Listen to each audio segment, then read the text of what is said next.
क्या आपने कभी बहरी जहाजों को शिप्स को पहाड़ के ऊपर चढ़ते देखा है? क्या ऐसा मुमकिन हो सकता है कि जो शिप सिर्फ समंदर में चलने के लिए बनाई गई हो, वो शॉर्टकट मारने के चक्कर में किसी पहाड़ पर चढ़े और फिर दूसरे साइड पे समंदर में जाकर लैंड करे?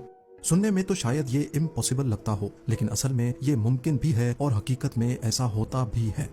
नाजरीन, जब पहाड़ी इलाकों में रोड नेटवर्क बिछाना होता है तो पहाड़ों को काट कर उस पर रोड्स बनाए जाते हैं ताकि गाड़ियों को पहाड़ के ऊपर चढ़ने में आसानी हो। और ये चीज सिर्फ तब की जाती है जब या तो ट्रैफिक को पहाड़ के ऊपर किसी आबादी तक पहुंचने में दुश्वारी हो रही होती है, या फिर पहाड़ के दोनों साइड पे बसने वाले शहरों के बीच में कोई लैंड कनेक्शन बनाना हो।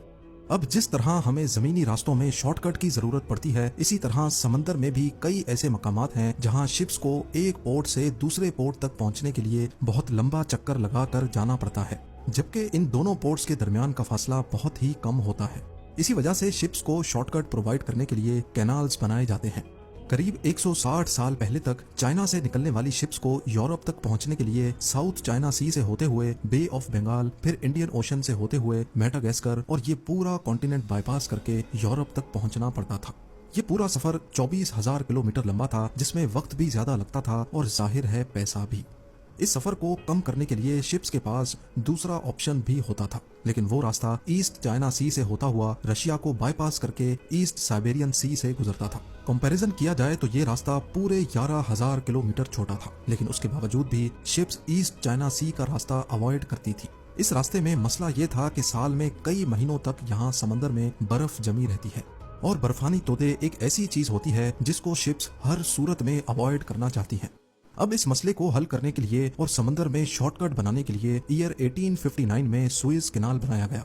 150 किलोमीटर लंबे इस कैनाल ने अरेबियन सी को बड़ी आसानी से मेडिटेरेनियन सी से जा मिलाया, और जो सफर अफ्रीकन कॉन्टिनेंट से घूमकर 24,000 किलोमीटर में तय किया जाता था, वो इस सुएज कैनाल के जरिए सिर्फ 13,000 किलोमीटर में पूरा किया जाने लगा। सुएज कैनाल की कामयाबी देखकर अमेरिकन शिपिंग कंपनीज को भी इसी किस्म के कैनाल की जरूरत महसूस होने लगी, क्योंकि ईस्ट अमेरिका से वेस्ट अमेरिका या फिर वेस्ट अमेरिका से यूरोप जाने के लिए शिप्स को साउथ अमेरिकन कॉन्टिनेंट से घूम कर जाना पड़ता था।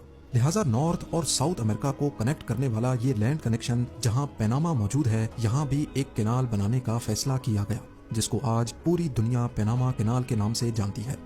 लेकिन सुएज की तरह पैनामा से कैनाल निकालना कितना कठिन होगा, ये किसी के वहमो गुमान में भी नहीं था। जहां सुएज में कैनाल को खोदना काफी आसान था, क्योंकि वहां की जमीन का लेवल समंदर के लेवल से सिर्फ 1 फीट ही ऊंचा था, और वहां की जमीन भी रेतीली हुआ करती थी। वहीं पैनामा के कैनाल को खोदना इम्पॉसिबल था, और इसकी सबसे बड़ी वजह यहाँ मौजूद ऊंचे ऊंचे पहाड़ और इन पहाड़ों के अंदर ठोस पत्थर थे। यहाँ कैनाल खोदने का मतलब ये था कि 500 मीटर ऊंचे पथरीले पहाड़ों को समंदर के लेवल तक डीप खोदा जाए। आखिरकार ईयर 1876 में ये मुश्किल तरीन चैलेंज एक फ्रेंच कंपनी ने अपने सर ले लिया। कंस्ट्रक्शन वर्कर्स को न सिर्फ यहाँ पत्थरों को काटना था, बल्कि जंगलात में मौजूद जहरीले और जानलेवा कीड़ों से भी अपनी जान बचानी थी। अभी काम स्टार्ट हुए चंद साल ही गुजरे थे कि मच्छरों के काटने से वर्कर्स में एक अजीब बीमारी फूट पड़ी। ये बीमारी इतनी खतरनाक थी कि एक एक करके वर्कर्स की मौत होने लगी, और मामला आखिरकार इस हद तक पहुंच गया कि 5,600 वर्कर्स इस बीमारी की लपेट में आकर अपनी जान से हाथ धो बैठे। फ्रेंच कंपनी बैंकरप्ट हो गई और प्रोजेक्ट को छोड़कर उल्टे पांव भाग निकली। ईयर 1904 में अमेरिकन जब यहाँ आए तो उन्होंने पैनामा कैनाल की इम्पोर्टेंस को समझते हुए एक बार फिर से इस प्रोजेक्ट को कंप्लीट करने की कोशिश की। अमेरिकन जान चुके थे कि पहाड़ को खोदना एक बहुत ही इम्प्रैक्टिकल और बेवकूफाना सोच है, लिहाजा पहाड़ और सी लेवल का ये फर्क पूरा करने के लिए यहाँ एक आर्टिफिशियल लेक बनाई गई, जिसको आज हम गैटून लेक के नाम से जानते हैं। इस लेक के एक हिस्से से कैनाल खोदकर अटलांटिक ओशन तक लाया गया, जबकि दूसरा हिस्सा पैसिफिक ओशन तक पहुंचाया गया। लेकिन सबसे बड़ा मसला अभी भी बाकी था, क्योंकि ये आर्टिफिशियल लेक पहाड़ों के बीच में पानी जमा करके बनाई गई थी। इसी वजह से ये सी लेवल से 85 फीट ऊंची थी, यानी अटलांटिक या पैसिफिक ओशन से शिप्स को इस लेक तक पहुंचाने के लिए 85 फीट की ऊंचाई तक चढ़ाना बहुत जरूरी था। अब आप सोच रहे होंगे कि ये कैसा पागलपन है, आखिर शिप कोई गाड़ी या ट्रक थोड़ी है कि वो किसी पहाड़ पर चढ़ जाएगी। शिप्स को हकीकत में यहाँ चढ़ाया जाता था और फिर वापस उतारा भी जाता था। जी हाँ, इस काम को अंजाम देने के लिए लॉक्स का इस्तेमाल किया गया, जिसको वाटर स्टेयर्स भी कहा जा सकता है। शिप जब पहले स्टेयर या लॉक के करीब पहुंचती है तो लॉक के अंदर के पानी को सी लेवल से मैच करने के लिए ड्रेन किया जाता है। जब पहले लॉक का वाटर लेवल समंदर के लेवल जितना हो जाता है तो लॉक को खोल दिया जाता है और शिप अब पहले लॉक के अंदर चली जाती है। ये काम एक टग बोट या फिर टग ट्रेन की मदद से किया जाता है। शिप जब पहले लॉक में आ जाती है तो पहला लॉक दोबारा बंद कर दिया जाता है। इसी तरह पहले लॉक से दूसरे लॉक तक शिप को ऊपर चढ़ाने के लिए दूसरे लॉक का पानी ड्रेन होकर पहले लॉक में डाला जाता है।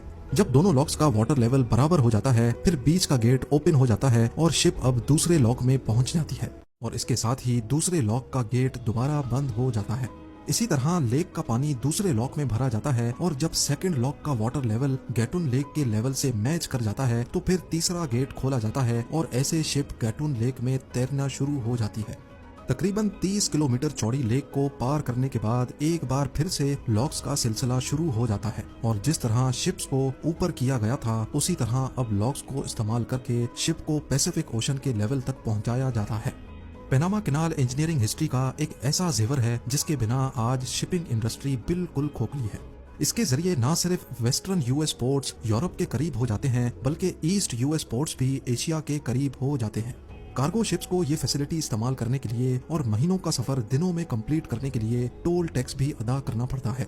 हर 20 फुट कंटेनर के बदले $60 शिपिंग कंपनीज को टोल टैक्स की मद में अदा करने होते हैं। यानी एक एवरेज साइज की शिप जिसमें 15,000 कंटेनर्स होते हैं वो सिर्फ एक बार ये कैनाल इस्तेमाल करने के तकरीबन $9 लाख पे करती है जो तकरीबन 7 करोड़ रुपए बनते हैं।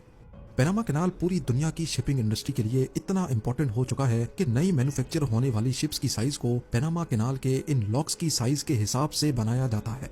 2016 में एक्स्ट्रा लार्ज कार्गो शिप्स के लिए पनामा कैनाल के लॉक्स की साइज को बढ़ाया गया। ये चेंज सिर्फ पनामा कैनाल की हद तक ही महदूद नहीं थी बल्कि न्यू जर्सी स्टेट को $1.7 बिलियन खर्च करके उन तमाम ब्रिजेस की ऊंचाई को भी बढ़ाना पड़ा जहां से इन एक्स्ट्रा लार्ज शिप्स को गुजरना था। ईस्ट यूएस में न्यूयॉर्क पोर्ट जो कि काफी बिजी पोर्ट है वहां तक शिप्स को पहुंचने के लिए बे ऑन ब्रिज के नीचे से गुजरना पड़ता है और जाहिर है जब पनामा बड़ी शिप्स की साइज को एक्सेप्ट करने लगा तो बे ऑन ब्रिज की हाइट को भी बढ़ाना पड़ा। इसके साथ साथ ईस्ट यूएस में जो पोर्ट सिटीज डीप वाटर पे नहीं है वहां डायरेक्ट बड़ी कार्गो शिप्स नहीं पहुंच सकती। उसके लिए कैरेबियन में ही ट्रांस शिपमेंट हब्स बनाए जा रहे हैं। यानी अगर बड़ी कार्गो शिप डायरेक्ट पोर्ट तक नहीं पहुंच सकती तो पहले वो इन आइलैंड्स पर मौजूद ट्रांस शिपमेंट हब्स पे अनलोड होंगी, उनका कार्गो छोटी शिप्स में दोबारा लोड किया जाएगा और फिर वो शैलो वाटर पोर्ट सिटीज तक कार्गो को लेकर जाएंगी। एक तरह से देखा जाए तो पनामा कैनाल पूरी दुनिया के लिए इतना इम्पोर्टेंट हो चुका है कि अगर यहाँ छोटी सी भी गड़बड़ हुई तो इसका नुकसान पूरी दुनिया को कई सालों तक भुगतना पड़ सकता है।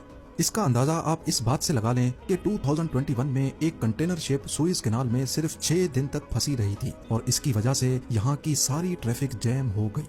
6 दिन के बाद कैनाल को तो क्लियर करवा लिया गया लेकिन इस हादसे की वजह से शिपिंग इंडस्ट्री को $60 बिलियन यानी 4,680 अरब रुपयों का नुकसान उठाना पड़ा। उम्मीद है जेम टीवी की ये वीडियो भी आप लोग भरपूर लाइक और शेयर